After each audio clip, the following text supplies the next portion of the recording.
first drive of the year in the Flaminia. Started first thing, which is nice.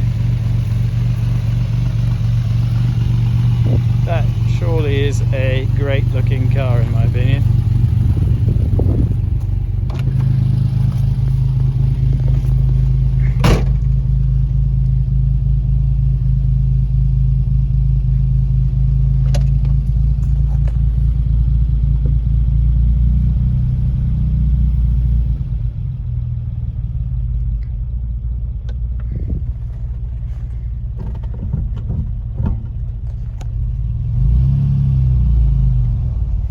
Well, yesterday I was out with the Flaminia. Today I'm going out with the Peugeot because I'm going out to the airport. I'm going to visit my cousin in Scotland just for the night. I'm going to go to an Orbital gig, which I'm very excited about because I like my electronic music. And what a fantastic start to the trip by driving to the airport in this.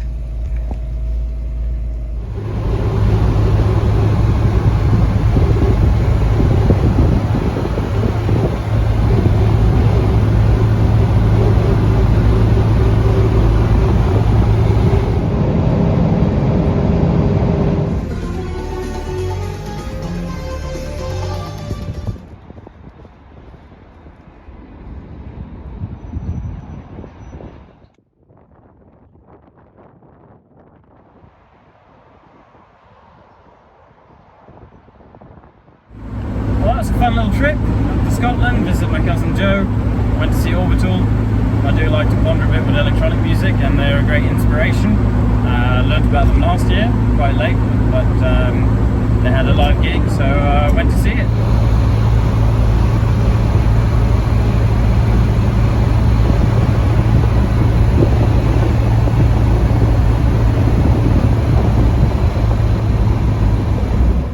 Just to demonstrate why we're not just putting fuel into this. This is just from the hose, not actually the tank itself. Yeah. What is this? Kind of like ash. Very bizarre. It's going to be some form of paint on the inside or something that's come off. But yeah, this is why. Good.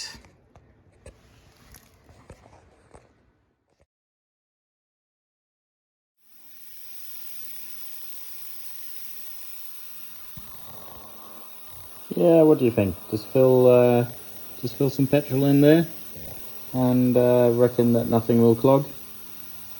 Nah, let's get the tank down. Well, a little job I did tonight was adjust the pins in the lock so that this key works. Look at that.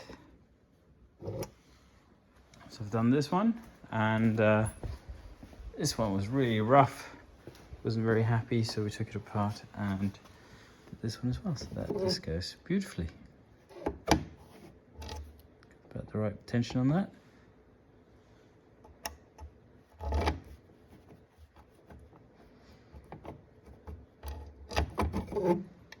Nice. Compared to it almost not going at all or trying to force the key or anything, so that I'm really happy with that. That's the ignition key. It can go back in there, and this is the ignition key in this one, which can go back in the ignition in here. So yeah, little victories. The tank's pretty much ready to be dropped now. Disconnect that. Need to disconnect the fuel lines going into the fuel pump. Now we're going to replace the fuel pump while we're at it down there. But it's late and I've had enough, so I'm going to go home and sleep. How about that? But these small jobs, one at a time, and all of a sudden we might have a drivable car, which where the locks work and we don't have any dirt in the fuel system. I guess everyone said, start it, get it going first. But I'm just trying to get all these things done. And if we can't get it going after all these things, then I'll be motivated to put a other engine in it. So there you go. That's one way of looking at it. It's one of the spare tanks I have, and unlike the other one, it hasn't been lying with fuel in it. So if you can see on the inside, that's looking darn clean and nice from what I can see. Look at that, hardly a speck. So rather than muck around with the completely rusty and horrible other tank, I'm going to clean this one up on the outside and use this. The tanks in the unit from the donor tank looks pretty horrible on the outside, but once you come to the inside of it, absolutely perfect. That's going to work. Ha! Very, very nice. Oh, I might have celebrated a bit early. This one's got several holes in it from the outside, unfortunately. So on here, and it's pretty tatty along the corners. So yeah, well, I'm going to put this to the side. I'm going to drop the other tank, and we're going to make an assessment which one of the two is the best one to go ahead on. At least we'll get somewhere. The good thing is we had a really good fuel sender on this. That will go on the other one, because I suspect that won't be very gunky, as the inside's not very pretty. Oh well. Oh, I'm a little bit pissed off because the tank that's really nice on the inside, it's got a lot of surface rust on the outside, typically enough. And yeah, most of this won't leak, but that will, and that will, and a little bit around there. So that might just be a parts tank, and I'll see what I can do with the other one. Next, get the old fuel pump out, disconnect the fuel line to the tank in the car, and then we can start dropping the tank and yeah, replace the fuel pump, blow some air through the pipes, see how that goes, if it's free or not, and yeah, we'll refit the fuel filter. So at that point, the fuel system should be quite good if we get to clean out the inside of that tank. Worst case, we'll have to buy a new tank, and they're about £1,000, so I'd rather not. Right, I've got the tank out of the car, and to my surprise, there was a little bit of fuel left in it. And if you wonder what that looked like, here you go. That is the gnarliest stuff I've ever seen come out of a fuel tank. That's actually a bit impressive in its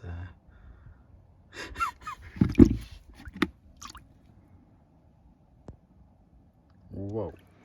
So that's just sediment turning back into oil or whatever, I don't know. That is almost a bit impressive to look at. Look at that.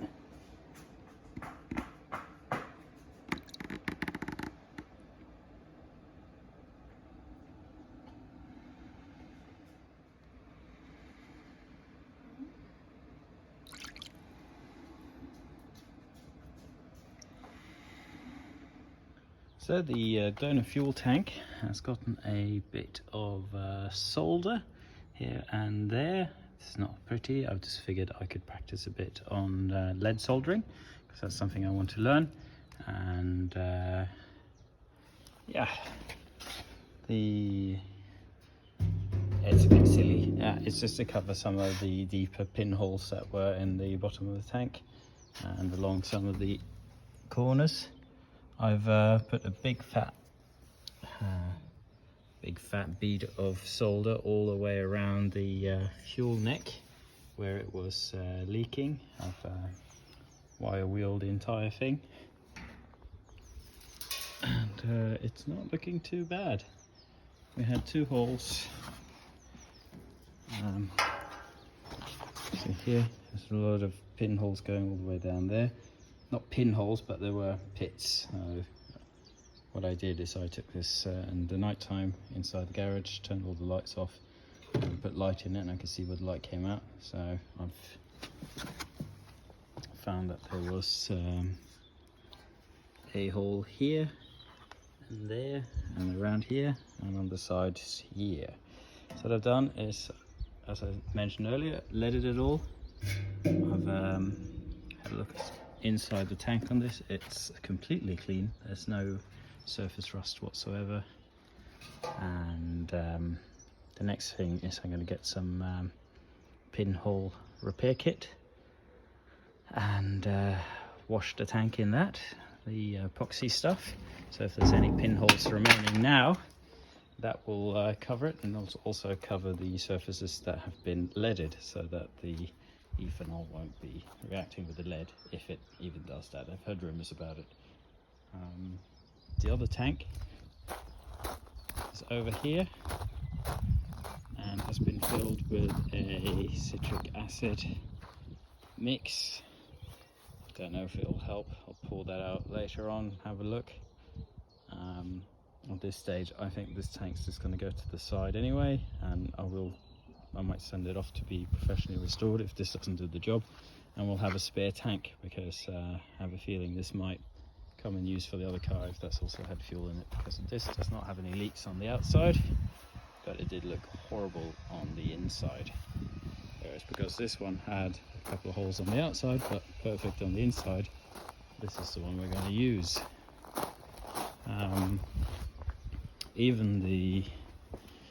This is the bottom plug. Even the mesh on these are always perforated and got big holes in them. This one is in really good condition, so happy days, I think. But yeah, next, the epoxy pinhole filler. There's no more big holes on this. All the lip around where the weld is looks fairly good. Gives me no reason to suspect that there will be any leaks on this once we got the epoxy in. Probably shouldn't be any leaks even without using epoxy, but I might as well do it as we got the tank out. And as I said earlier, I really want a reliable car. It's a good step towards that. There's a few less wires in here because there was wires going in not connected to anything on this side or inside underneath the dashboard, so I've taken them out. So we've got a few spares. They were all wrapped up around here, now they're gone.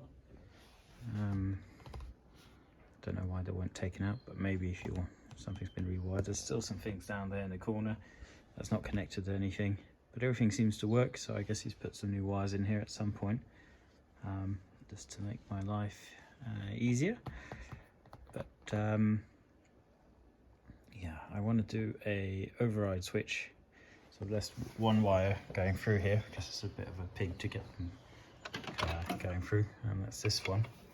And this I'm hoping to connect up to the fan, so I can just have a manual on or off switch on the auxiliary fan. Next to, well, has the temperature regulator as well, but I thought on and off could be quite useful. Anyway, this is where we're at. Just a little update and trip video.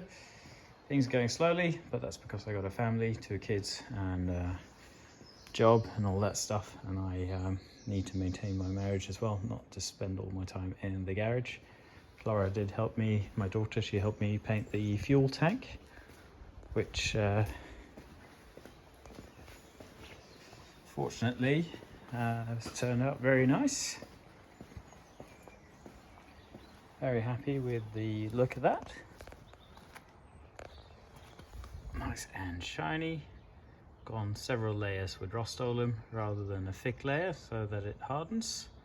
So that's over a couple of days. And it's not show condition, but if you've seen the rest of the car, that's not what I'm going for. The important thing is that the metal on the inside of the tank is very nice and clean. I'm getting some epoxy filler for it tomorrow, which it's kind of a thin epoxy which you pour into the tank and shake the tank up a bit. so the epoxy covers everything on the inside. Well, we got some POR 15 metal etching and rust neutralizer. We'll see how that works, and some POR 15 fuel tank sealer, made in the USA. Soon to be much more expensive, I believe. The tube is very nice and clean, so I've put some plastic and an O-ring on that because I don't want to put anything in there. That's the tube that goes from the bottom and sucks the fuel up here. I thought I'd rather just keep that. I don't want any epoxy or anything in there because that is clean and nice. So in order to keep everything in the tank, I've got the bits from the other tank, which I've cleaned up best possible, to seal the bottom. I guess the one with the mesh would, of course, be a bit of a pain to have the mesh completely coated in epoxy. That would not work. Just for reference, this is what the tank looks like now before we pour the metal prep in. We're going to have a look at how it looks like after we pour the metal prep in, and then we're going to have a look how it looks after we pour the epoxy in, just for fun. Right, as the tank preparation takes a bit of time, this needs to be poured in here. This is completely dry and seems to be pretty clean, so we're just going to go for it, but it has to be 30 minutes in each possible location because we can't fill the whole tank with this. This is 1 litre out of a 60-litre tank or whatever it is, so I'll have to flip it on its side, flip it on its different variations and angles. 30 minutes each, so it'll take a couple of hours at least, or maybe more.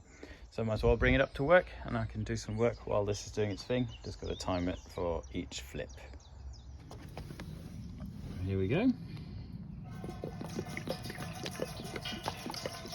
Slight blue hue to that. Let's see what colour that comes out again. Just while we're waiting for the tank, you can have a look at what I've been working on. It's a nice Sigma 414 for a client. Very nice watch.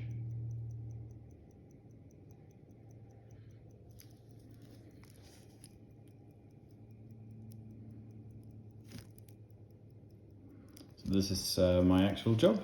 Mucking around with cars is just a hobby. So that's why you can see on the channel I got cars and watches, because it's the two things I find interesting. Also do beekeeping, so there's a couple of videos on that, but I don't do too much focus on it because I'm a happy amateur, which I am with the cars as well. But yeah, I've serviced a few watches now, so I would say I'm starting to get to the 8 to 10,000 hour plus mark on working on watches. So there you go. But this is one of my favorite movements. It's a Sigma caliber 414. If you want to see more watch related stuff, just check out on the channel and you will see full service videos. So sloshing this around the mixture, that's how it looks on the inside. And the difference I kind of notice is that the flecks of rust that are in there, they've kind of turned black from the pre-treatment. I've also sloshed acetone in here to make sure there's no grease. Of course I can't brush it with the brush because I can't access it, but it is looking very decent indeed. So this is as good as I can get it. Now we're going to pour the POR 15 in here. I've been going with a heat gun to make sure it is as dry as possible. It's warm, but not too warm. So if this stuff ends up flaking, as I've read horror stories online, I'll know I've done all the prep that I could have done, and I'll never use a product like that again. But hopefully it would last a long time. Fingers crossed. Next, stirring the epoxy mixture to about the right consistency, I believe.